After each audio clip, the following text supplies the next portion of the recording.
Cute as a cupcake, where the cupcakes are more than just cute, they're delicious. Go to www.cuteasacupcake3.com. Yes, that's www.cuteasacupcake3.com and order your cupcakes today for delivery, coast to coast, north, south, east, and west delivery to your front door from Cute as a Cupcake. Go there, www.cuteasacupcake3.com, and order your cupcakes today.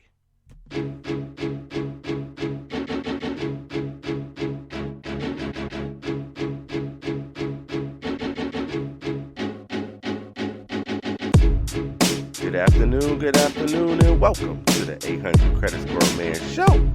I am your host, Kevin King. He is I, and I am him, the 800 Credit Score Man himself. And once again, thank each and every one of you for coming in and listening to the 800 Credit Score Man Show. I truly, truly appreciate each and every one of you.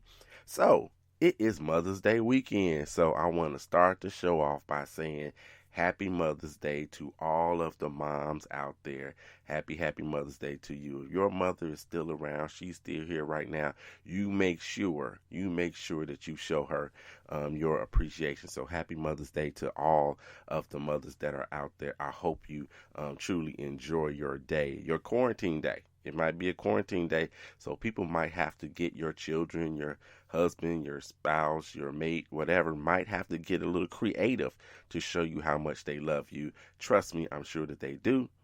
But make sure that you guys go out there and you guys celebrate your moms on this Mother's Day. So happy Mother's Day to everybody. I do want to give this shout out too at the beginning of the show. I've been saving them for last lately, but I want to give a happy anniversary shout out to Jay and Donna Poindexter. They celebrated 43 years of marital bliss this week, so I wanted to say happy anniversary to them. And then, since we were talking about Mother's Day, on tomorrow, Fatia Terrell, her birthday is on Mother's Day, so happy birthday to you, Fatia Terrell, as well. All right, so let's jump into the show, you guys. So what we're going to talk about today? We got a few things we're going to talk about. I want to say it's 3 different topics, but of course they're all related, right? They're all going to be credit related. So the first thing I got to do this announcement too. So it is the month of May. So the show started 4 years ago on Memorial Day 4 years ago. So the 4-year anniversary, I think it's 4 years, could be 5 years. I don't know. It's all running together. But the 4-year anniversary, I think the 4-year anniversary is going to be this month, end of the month. So I haven't decided when we're going to do that celebration. Are we going to do it? Because there are, I think, 5 Saturdays in the month of May. So are we going to do it the last Saturday? Are we going to do it when we would traditionally celebrate Memorial Day? But we are going to, of course, celebrate and highlight the fact that we've been on the air bringing you good content, at least I hope, bringing you good content, helping people raise their credit scores for quite some time. And if I do say so myself, with a little bit of consistency. Yep, I take a break here and there because of everything that's going on around the place, but with some kind of consistency, if you will. So we're going to be celebrating at the end of the month, sometime or another, the 4-year anniversary of the 800 Credit Score Man Show. Can't believe it's been that long. So today, we're going to talk about several things, like I said. First off, I want to mention this and have everybody make sure you look out for these kinds of things. Make sure you open up your junk mail nowadays or what have you. If you've got to get it and you want to spray it with some Lysol or whatever before you actually bring it in your house and touch it and all that stuff, make sure you open up what you might consider your junk mail. And the reason I say this is because there has been some fraud going on, and it's not something that you can necessarily stop by putting a freeze on your credit report and things of that nature. And it's all dealing with your social security number. So I want you to make sure that you are looking at everything that comes to your home right now at this point. And what I'm talking about is this particular fraud is happening from Rhode Island all the way to Washington State, so all across the country. And the fraud is dealing with unemployment claims. So I'm not talking about you are actually working and you're filing an unemployment claim to get some additional money in your house or what have you. These are individuals that happen to have your social security number, and they are filing unemployment claims on your behalf, getting their money direct deposited into a bank somewhere, and typically not getting live checks, right? So you want to make sure that you're watching for these kinds of things. I don't have a solution for you. I don't know who you can call. I don't know anything about putting a freeze on your social security number, so it doesn't impact you that way. If this was credit, then we call up the credit bureau. We call up TransUnion, Equifax, and Experian, and we say, hey, I don't want anybody checking my credit. You put that freeze on your credit report. I'm not sure how you can do that, but it is becoming a widespread problem. I think the article that I read about Rhode Island, over 2,500 people have been quote unquote victims of this at this point. In Washington State, this actually came to me because a friend of mine, a really good friend of mine, gave me a call because he had someone apply for unemployment in his name. Now he's still working. His HR department contacted him to say, hey, you can't file for unemployment because you're still working. And if you didn't do this, you need to be aware of it.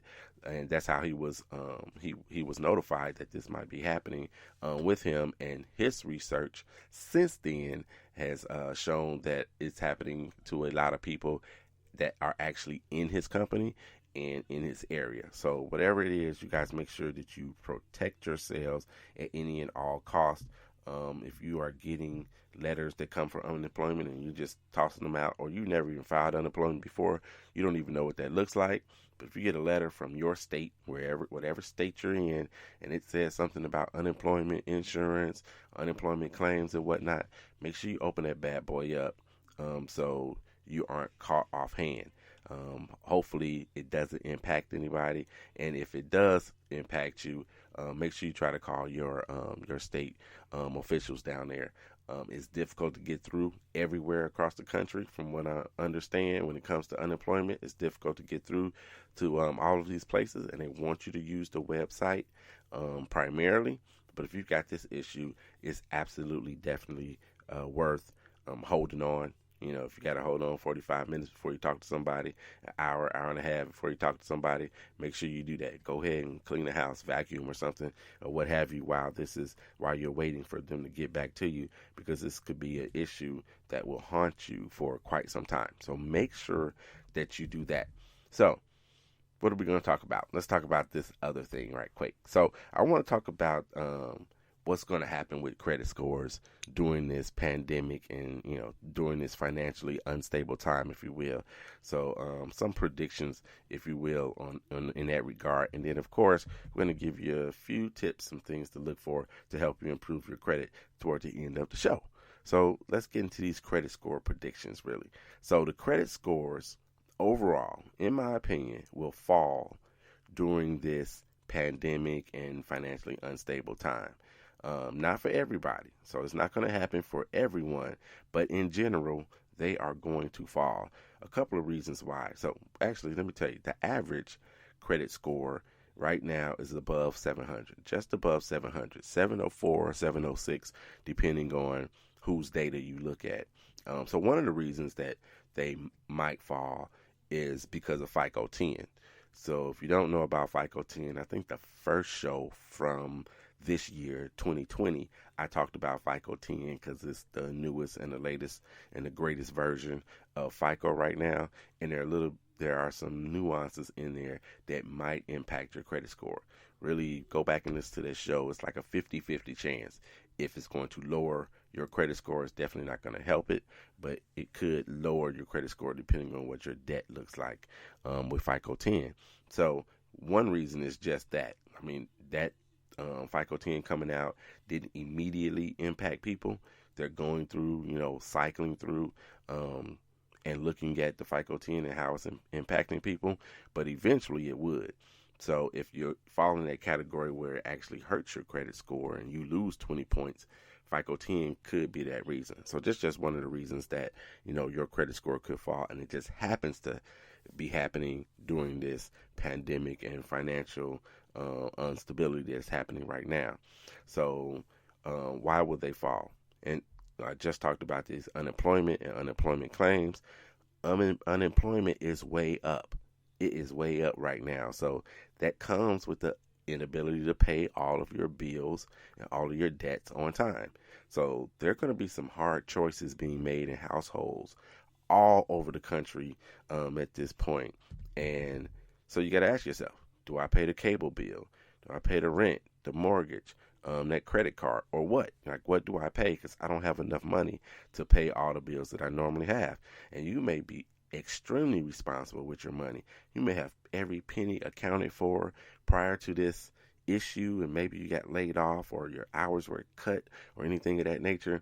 You were handling everything just right.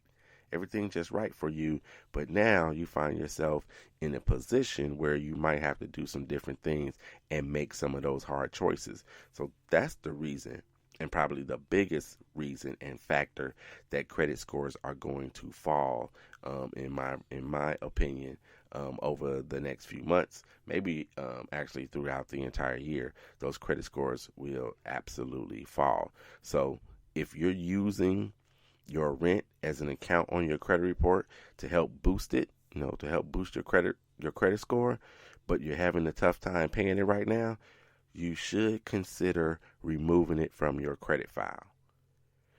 Consider removing it from your credit file. At the same time, if you're using Experian Boost, we talked about this on a previous show. If you're using Experian Boost as well, where they have access to your checking account or savings account, whatever account you set it up with, and they have access to it, and they're monitoring if you're paying your utility bills, your cell phone bill, your cable bill on time, but you're going to have trouble making those payments. That's a free service. It's a service that you can get into and get out of at any time you want to. So you may want to cancel that at this time if you're going to be having those kinds of issues. And if you're making those decisions, like I just mentioned, do I pay the cable bill, do I pay the rent, or what have you, if you're making those decisions and you've decided cable's going to have to fall by the wayside a little bit, maybe I can float that a little bit and then not turn it off. Or if it's a utility bill, and you need to float that a little bit, you might want to get out of the Experian Boost right now. Now, of course, if you're not having an issue, you keep going. You keep rolling the way you were if you're not having an issue. But if you're having an issue, you might want to consider making that change right now. So when I was saying about the rent and reporting it, if that's an issue for you, you need to definitely take a second look at it. Now, on the other hand, if you're not using your rent right now and you don't have an issue paying and your credit file is thin, especially if your credit file is thin, meaning you don't have a lot of credit on your credit report, or if you have a lot of negatives on your credit report but not a lot of positive. Maybe you only had one credit card back in the day, you still got it. Maybe you have a car on there but not much else that's positive, but you've got a lot of collections. So you got a lot of collections. If you have a lot of collections on your credit report, more collections than you do accounts on your credit report, your credit file is very thin. So if your credit file is thin and you're renting, you should add your rent to your credit report, especially if you pay it on time every time. You should go ahead and get credit for it since you're able to do so. You can do that. So, or like I said, if your number is low as well. So if your credit score, if your credit score is low, you might want to consider adding rent so it can boost your credit score at the same time. You should definitely consider doing so, especially if you're paying on time every time, and have it, added to your credit report. So optimally, when you do this, add your rent to your credit report, you want to make sure that the company uses it for all 3 credit bureaus. There's a good dozen or so companies out there that will assist you in this. The majority of them don't add it to all 3 credit bureaus. So they're not all on TransUnion, Equifax, and Experian. If it's just on one, I would absolutely not worry about or consider using that particular company if it's only on one credit bureau. But oftentimes it's just on 2. TransUnion and Equifax are pretty standard. Experian as a company as a whole pretty much hold their information close to the vest often. So if they're holding it close to the vest, they're not on a lot of these platforms. So,